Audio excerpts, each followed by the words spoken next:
আমার খবর। নীল নির্জন ড্যামে স্নান করতে নেমে তলিয়ে যাওয়া যুবকের দেহ উদ্ধার। শোকের ছায়া দুবরাজপুরের সদাইপুর থানার অন্তর্গত নীল নির্জন ড্যামে স্নান করতে নেমে জলে তলিয়ে যাওয়া যুবকের দেহ অবশেষে উদ্ধার করল ডুবুরিরা। মৃত যুবকের নাম বুদ্ধদেব হাজরা, বয়স 22। তিনি দুবরাজপুর পৌরসভার 16 নম্বর ওয়ার্ডের গোশালা এলাকার বাসিন্দা।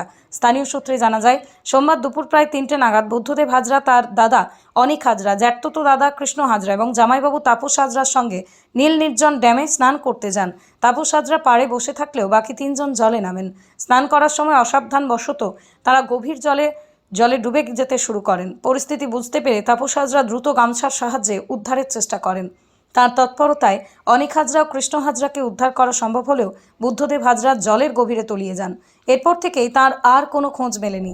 ঘটনার খবর পেয়ে সদাইপুর ও দুবরাজপুর থানার পুলিশ ঘটনাস্থলে পৌঁছে তল্লাশি শুরু করে। পাশাপাশি ঘটনাস্থলে উপস্থিত হন দুবরাজপুরের বিধায়ক অনুপ সাহা, বিজেপি নেতা দেবজ্যোতি সিংহ সহ অন্যান্যরা। রাতভর তল্লাশি চালানো হলেও প্রথমে যুবকের সন্ধান মেলেনি। পরে দুর্গাপুর থেকে আনা ডুবুরিদের সহায়তায় মঙ্গলবার উদ্ধার অভিযান চালিয়ে ড্যামের জল থেকে বুদ্ধদেব হাজরার দেহ উদ্ধার করা হয়। এই মর্মান্তিক ঘটনায় গোটা এলাকায় শোকের ছায়া নেমে এসেছে। পরিবারের সদস্যদের কান্নায় ভারী হয়ে উঠেছে পরিবেশ। পুলিশ দেহ উদ্ধার করে ময়নাতদন্তের জন্য পাঠিয়েছে এবং ঘটনার তদন্ত শুরু করেছে।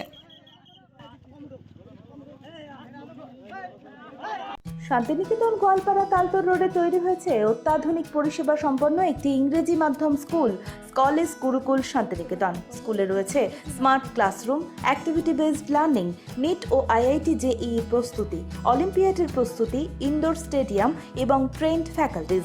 নার্সারি থেকে দ্বাদশ শ্রেণী পর্যন্ত ভর্তি চলছে। বিস্তারিত জানতে যোগাযোগ করুন 9609039000 এই নম্বরে।